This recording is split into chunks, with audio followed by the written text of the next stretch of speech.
Kelompok kami di sini akan menjelaskan mengenai norma dan etika dalam fungsi SDM. Di sini saya akan menjelaskan mengenai etika rekrutmen. Dari tahun ke tahun, tingkat usia produktif yang siap terjun ke dunia kerja di Indonesia semakin meningkat. Namun, lowongan pekerjaan yang tersedia tidak sebanding dengan tingkat usia produktif yang tersedia. Akibatnya, jumlah tingkat pengangguran semakin meningkat. Jumlah tersebut akan terus meningkat pesat dikarenakan dalam beberapa tahun ke depan, Indonesia harus menghadapi MEA atau Masyarakat Ekonomi ASEAN, yang dimana dampaknya akan ada tenaga kerja dari kawasan ASEAN yang tentu akan datang ke Indonesia. Dari isu-isu tersebut, membuat banyak perusahaan yang melakukan perekrutan karyawan dengan tidak masuk akal serta tidak lazim, di mana pengumuman tersebut disebarkan melalui media sosial seperti WhatsApp, Instagram, dan Facebook. Pengumuman tersebut biasanya diposting hampir setiap hari dengan informasi yang sama, namun dilakukan oleh orang yang berbeda. Hal ini dilakukan karena perusahaan tersebut mengetahui bahwa banyak tenaga kerja yang tersedia yang dengan mudah diiming-imingi dengan bekerja kantoran. Secara etika bisnis, perusahaan tersebut sangat tidak layak untuk ditiru serta dimasuki. Perusahaan tersebut hanya memanfaatkan tenaga dari karyawan dengan secara gratis dengan asumsi karyawan tersebut tidak dapat menawarkan produknya. Namun apabila berhasil menawarkan produknya, karyawan tersebut baru bisa menikmati hasil mereka. Secara etika yang berlaku, seharusnya perusahaan tersebut harus memberikan gaji pokok serta biaya transportasi kepada karyawannya sebagai balas jasa dan usaha mereka dalam mencoba mencarikan keuntungan ke depannya. Terlepas dari fakta yang ada, hal seperti ini dapat terjadi dikarenakan dari cara rekrutmen karyawan yang dilakukan oleh perusahaan tersebut sudah menyimpang. Tentunya, perusahaan yang memiliki integritas yang baik memiliki cara rekrutmen karyawan yang tepat, di mana tata cara perekrutan karyawan yang baik dan tepat sebagai berikut. Yang pertama, pengumuman. Pengumuman itu memberikan informasi yang sebenar-benarnya dan jelas kepada publik terkait lowongan pekerjaan yang tersedia. Sebuah perusahaan yang baik dalam proses perekrutan karyawan tentunya harus memberikan informasi yang sebenar-benarnya serta jelas kepada publik. Hal ini wajib dilakukan agar para pelamar atau pencari kerja dapat memilih pekerjaan yang sesuai dengan standar pendidikan dan skill mereka. Kemudian yang kedua, ada memilah atau screening. Setelah batas pengumuman telah usai serta banyak berkas yang diterima, maka langkah selanjutnya adalah memilah berkas yang ada berdasarkan kualifikasi yang dibutuhkan seperti pendidikan, pengalaman kerja, catatan kriminal, dan media sosial. Keempat faktor ini sangat penting karena hal ini dapat mencerminkan orang seperti apa yang akan masuk ke dalam suatu perusahaan. Yang pertama, pendidikan. Hal ini penting karena tentunya perusahaan ingin mendapatkan pekerja yang dapat membantu dan bekerja dengan cepat, jelas, serta tepat waktu. Kemudian yang kedua ada pengalaman kerja. Faktor ini juga tidak kalah penting karena apabila pelamar yang memiliki pengalaman di bidang yang sesuai dengan posisi yang dibutuhkan oleh perusahaan, maka pengalaman kerja pelamar tersebut dapat menjadi poin plus untuk mereka. Kemudian yang ketiga ada catatan kriminal. Faktor ini yang wajib diperhatikan oleh setiap perusahaan, karena apabila perusahaan salah memilah, hal ini bisa memberikan dampak kerugian ke depannya apabila memasukkan pekerja yang memiliki catatan kriminal. Kemudian yang keempat ada sosial media. Faktor ini akhir-akhir ini tuh menjadi penting untuk diperhatikan karena maraknya penyebaran isu hoax dan ujaran kebencian yang dilakukan di sosial media. Maka faktor ini juga harus diperhatikan. Jangan sampai perusahaan mendapatkan pekerja yang dapat membuat nama baik perusahaan buruk secara tidak langsung karena memiliki karyawan yang suka menyebarkan isu hoax dan ujaran kebencian di akun sosial media mereka. Kemudian tata cara perekrutan yang baik yang ketiga ada pengujian atau testing. Proses memilah atau screening telah selesai, maka selanjutnya perusahaan wajib melakukan pengujian atau testing kepada setiap pelamar yang berhasil lolos pada tahap screening. Pengujian yang wajib dilakukan oleh perusahaan ialah sebagai berikut. Yang pertama, pengujian psikologi dan personality. Pengujian ini dilakukan agar perusahaan dapat mengetahui bagaimana watak dari para pelamar tersebut sebelum mereka menjadi karyawan. Yang kedua, pengujian medis atau kesehatan. Pengujian ini dilakukan untuk mengetahui bagaimana pola hidup para pelamar dalam keseharian mereka serta kesehatan mereka. Dan yang ketiga, pengujian skill. Pengujian ini dilakukan untuk mengetahui bagaimana skill yang dimiliki para pelamar sesuai dengan kemampuan dan pengalaman mereka yang termuat di dalam daftar riwayat mereka. Tata cara perekrutan karyawan yang baik yang terakhir itu ada wawancara atau interview. Setelah melewati tahap testing atau pengujian, semua pelamar yang melewati fase tersebut wajib melakukan wawancara oleh HRD perusahaan atau atasan perusahaan. Hal ini wajib dilakukan karena untuk mengetahui bagaimana sikap para pelamar kerja terhadap atasan dari gaya bicara dan bahasa tubuh mereka. Pertanyaan yang ditanyakan kepada para pelamar harus yang fair. Pertanyaan yang fair ialah seperti latar belakang mereka dan masalah terkait pekerjaan, seperti komitmen terhadap perusahaan jika terpilih. Jangan menanyakan masalah yang tidak logis dan tidak terkait dengan pekerjaan yang mereka inginkan. Ini adalah analisis jabatan. Analisis jabatan adalah suatu studi yang secara sistematis dan teratur mengumpulkan semua informasi dan fakta yang berhubungan dengan suatu jabatan. Ada 3 tahap penting dalam proses analisis jabatan. Yang pertama, mengumpulkan informasi, yang kedua, menganalisis dan mengelola informasi jabatan, dan yang ketiga, menyusun informasi jabatan dalam suatu proses baku. Beberapa istilah dalam jabatan, unsur atau elemen adalah komponen yang terkecil suatu pekerjaan, misalnya memutar, menarik, menggosok, dan mengangkat. Tugas atau teks adalah sekumpulan unsur yang merupakan usaha pokok yang dikerjakan karyawan. Kedudukan atau posisi ialah sekumpulan tugas yang diberikan kepada seseorang pegawai atau pekerja, yakni seluruh kewajiban dan tanggung jawab yang dibebankan kepada seseorang atau pegawai. Pekerjaan atau job adalah sekumpulan kedudukan yang memiliki persamaan dalam tugas-tugas pokoknya dan berada dalam satu organisasi.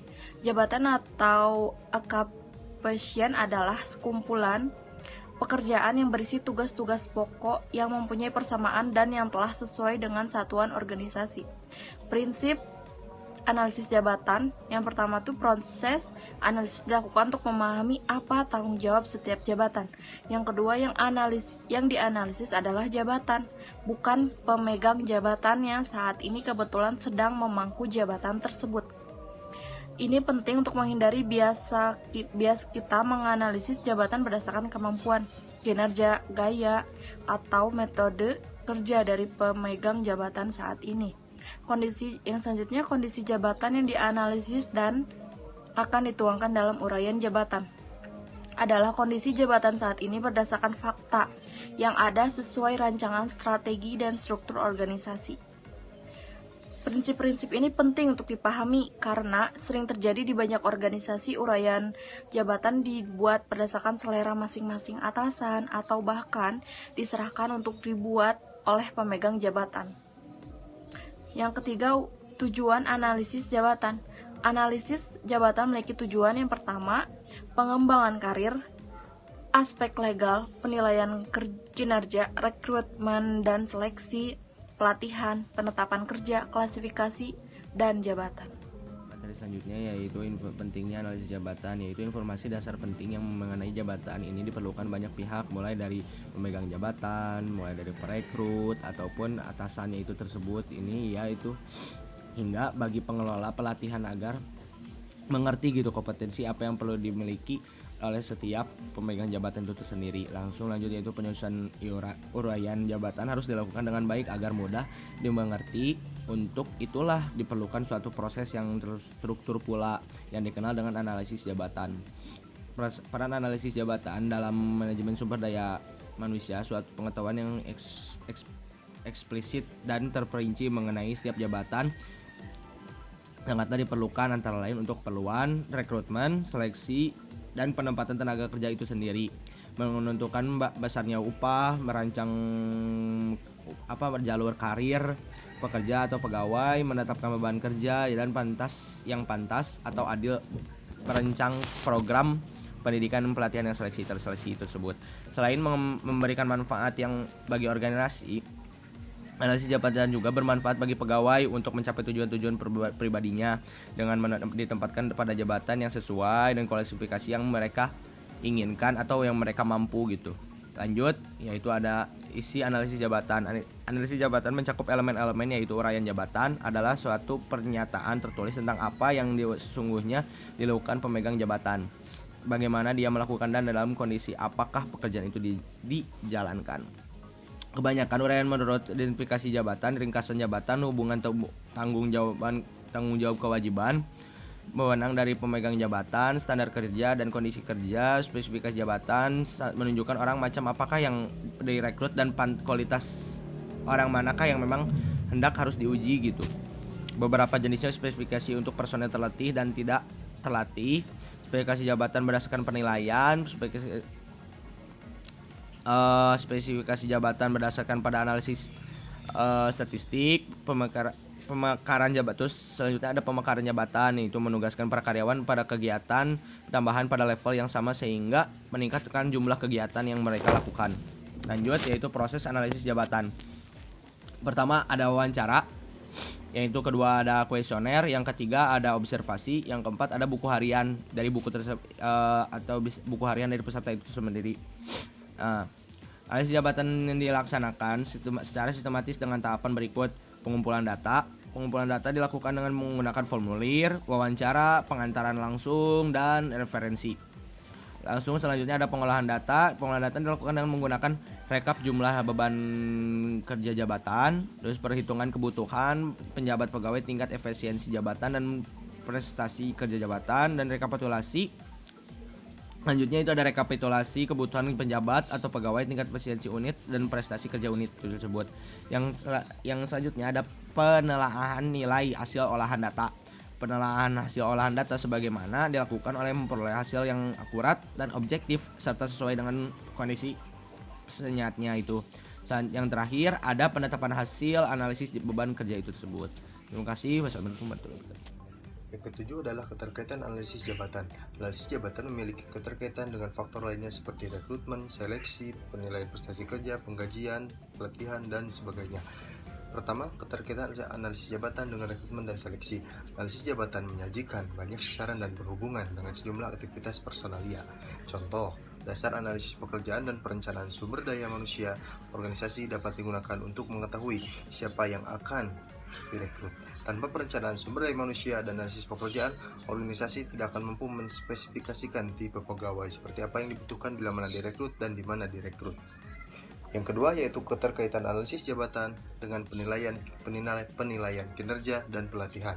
Untuk mengefektifkan evaluasi kinerja pekerja, metode penilaian yang digunakan haruslah merefleksikan kepentingan tugas dari pekerjaan, hanya dengan menguji persyaratan keterampilan untuk pekerjaan tersebut. Yang ketiga yaitu keterkaitan analisis jabatan dan dengan penggajian. Salah satu bentuk perhatian terhadap individu pegawainya yaitu dengan cara digaji. Analisis jabatan dapat digunakan untuk membantu menentukan seberapa besar layaknya seorang pegawai mendapatkan gaji untuk jenis dan tingkat pekerjaan tertentu. Yang keempat yaitu keterkaitan analisis jabatan dengan program perbaikan. Program untuk memperbaiki organisasi seringkali meliputi perubahan rancangan pada pekerjaan tanpa memperhatikan hasil perancangan pekerjaan alamiah, tugas, sasaran, dan kondisi yang baru harus dianalisis. Sejak awal pekerjaan dirancang untuk individu. Hal ini lebih kompleks untuk menganalisis rancangan pekerjaan grup per grup atau tim. Yang kelima adalah keterkaitan analisis jabatan dengan lingkungan internal. Dua aspek ini, lingkungan internal yang sangat erat kaitannya dengan analisis jabatan adalah target yang ditetapkan oleh top manajemen dan teknologi yang digunakan untuk menerjemahkan tujuan organisasi ke dalam bentuk program kegiatan. Tugas dari top manajemen yaitu menetapkan target yang hendak dicapai dalam program tersebut. Penetapan target dapat dilakukan secara sendiri oleh top manajemen atau bersama-sama dengan para bawahannya. Bersamaan dengan penetapan target, maka ditetapkan pula kriteria evaluasi pekerjaan. Adanya penetapan target dan kriteria evaluasi akan sangat membantu bagi tercapainya tujuan suatu organisasi. Lalu yang selanjutnya adalah keterkaitan analisis jabatan dengan lingkungan eksternal. Kaitan analisis jabatan dengan teknologi yang digunakan terletak pada rancangan pekerjaan. Berdasarkan rancangan pekerjaan tersebut dapat diketahui teknologi apa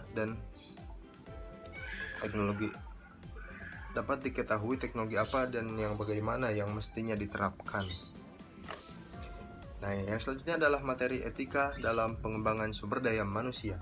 Etika yaitu merupakan cara berpikir mengenai perilaku manusia di bawah pangkal tolak, pandangan baik dan buruk atau benar dan salah dari norma-norma dan nilai-nilai pertanggungjawaban dan pilihan. Dalam dunia bisnis, etika memiliki peranan yang sangat penting tentunya ketika keuntungan bukan lagi menjadi satu-satunya tujuan dari sebuah organisasi. Bisnis juga akan menjadi lebih sukses jika mempunyai perhatian pada etika, karena hal ini akan meningkatkan reputasi organisasi dan meningkatkan motivasi karyawan serta dapat mengurangi berbagai kerugian akibat perilaku yang kurang etis yang dilakukan oleh para karyawan atau pegawai.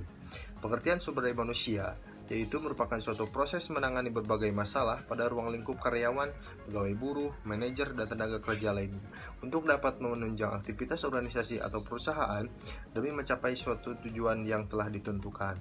Bukan hanya individu ya karyawan saja, tetapi juga menyangkut keseluruhan proses dalam organisasi. Dalam hal ini, manajemen sumber daya manusia mempunyai peran penting untuk menjamin bahwa organisasi bertindak secara fair dan etis karyawan, klien, stakeholder lainnya, atau bagian-bagian lainnya.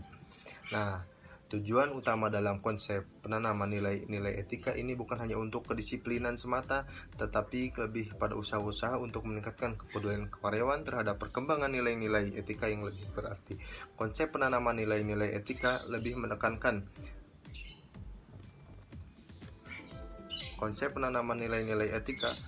menekankan pada aktivitas-aktivitas yang membantu karyawan dalam pembuatan keputusan, menyediakan nasihat-nasihat dan konsultasi etika, serta mendukung konsensus mengenai etika bisnis. Manajemen sumber daya manusia mempunyai peran penting dalam menjaga keseimbangan antara penanaman nilai-nilai etika dan pemenuhan etika tersebut. Cara yang dilakukan oleh manajemen untuk menyelesaikan permasalahan yang terjadi di dalam suatu perusahaan dengan cara menciptakan hubungan kerja yang sukses, diantaranya membentuk komite karyawan dan manajemen, membuat buku pegangan karyawan, sistem pengupahan yang profesional, menciptakan suasana kerja yang kondusif, menampung keluhan saran kritik karyawan. Selanjutnya ada contoh kasus mengenai etika dalam fungsi sumber daya manusia. Contoh pertama tentang PT Freeport Indonesia, di mana PT Freeport Indonesia ini merupakan perusahaan afiliasi dari Freeport McMoRan and Gold Inc. PT Freeport Indonesia ini menambang, memproses dan juga melakukan eksplorasi terhadap biji yang mengandung tembaga, emas, dan juga perak.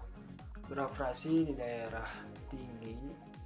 dataran tinggi di Kabupaten Mimika, Provinsi Papua, Indonesia. Kami memasarkan konsentrat yang mengandung tembaga, emas, dan juga perak ke seluruh penjuru dunia. PT Freeport Indonesia merupakan jenis perusahaan multinasional atau MNC, yaitu perusahaan internasional yang berkantor pusat di satu negara, tetapi kantor cabang di berbagai negara maju dan berkembang. Kasusnya, mogoknya tenaga kerja hampir seluruh pekerja PT Freeport Indonesia disebabkan perbedaan indeks standar gaji yang ditetapkan oleh manajemen operasional Freeport di seluruh dunia. Pekerja Freeport di Indonesia gajinya itu lebih rendah dibanding dengan negara lainnya. Di gaji di Indonesia sendiri per jamnya mencapai 1,5 sampai dengan 3 US dollar per jamnya. Padahal kalau dibandingkan dengan negara lain mencapai 15 sampai 35 US dollar per jamnya. Sejauh ini perundingannya masih menemui jalan buntu. Manajemen Freeport bersikeras menolak tuntutan pekerja. Entah apa dasar pertimbangannya. Contoh kasus yang kedua mengenai PT Ruyung Karya Mandiri, di mana Pak Asmawani yang bekerja sebagai HRD dalam perusahaan tersebut menyampaikan bahwa banyak masalah yang dihadapi terkait dengan hubungan dengan kepegawaian. Di antaranya banyak karyawan yang pindah kerja, dan Pak Asnawi ini terkadang merasa sangat kewalahan dengan memperkerjakan karyawan baru. Karyawan baru tersebut harus mulai mempelajari segala sesuatu dari awal dan menurut beliau ini bisa menjadi masalah besar ketika perusahaan ini sedang mendapatkan permintaan pengiriman tenaga kerja selanjutnya. Permasalahan yang umum terjadi adalah upah atau gaji yang sering kali dinilai terlalu rendah, dan yang terakhir ialah konflik yang sering terjadi antara staf asing yang ditempatkan oleh perusahaan yang menjalin kerjasama dengan PT Ruyung Karya Mandiri dengan karyawan setempat. Beberapa karyawan mengaku bahwa terkadang perbedaan budaya yang seringkali mengakibatkan munculnya kesalahpahaman beberapa tahun yang lalu. PT Ruyung Karya Mandiri menjalin kerjasama dengan salah satu hotel tersebut. Sekitar 3 orang delegasi dari Dubai pun ditugaskan ke Jakarta untuk menyeleksi calon kandidat. Karena perbedaan budaya di mana orang Dubai berbicara memang dengan nada keras dan dan lantang, beberapa karyawan merasa bahwa mereka diperlakukan tidak baik. Bahkan orang Dubai tidak bermaksud demikian. Hal tersebut karena kebiasaan menggunakan intonasi yang tinggi. Yang selanjutnya ada contoh yang ketiga, yaitu perusahaan Nike mendapatkan seruan untuk memutus hubungan bisnis dengan pemasok bahan baku yang diduga menggunakan sistem kerja paksa dari Muslim Uighur di Cina. Para aktivis telah melakukan kampanye yang sebagian perusahaan memperkuat dan menerima manfaat dari eksploitasi kelompok minoritas Muslim ini. Amerika Serikat juga telah meningkatkan tekanan ekonomi, memperingatkan perusahaan-perusahaan agar tidak melakukan bisnis di Xinjiang karena pelanggaran kerja paksa. Melansir BBC pada Kamis 23 bulan 7 2020. Nike dan beberapa perusahaan besar lainnya mengatakan sedang menelusuri laporan tersebut terhadap mitra-mitra. Nike mengatakan pihaknya melakukan uji tuntas berkelanjutan dengan para pemasok dari Cina untuk mengidentifikasi dan menilai risiko potensial yang terkait dengan pekerjaan orang Uighur atau etnis minoritas lainnya. Kemudian dikatakan bahwa pihaknya tidak mengambil bahan langsung dari Xinjiang, wilayah di Cina Barat yang merupakan rumah bagi banyak penduduk Uighur. Di wilayah ini juga banyak terdapat pabrik yang menggunakan tenaga buruh kaum di Uighur.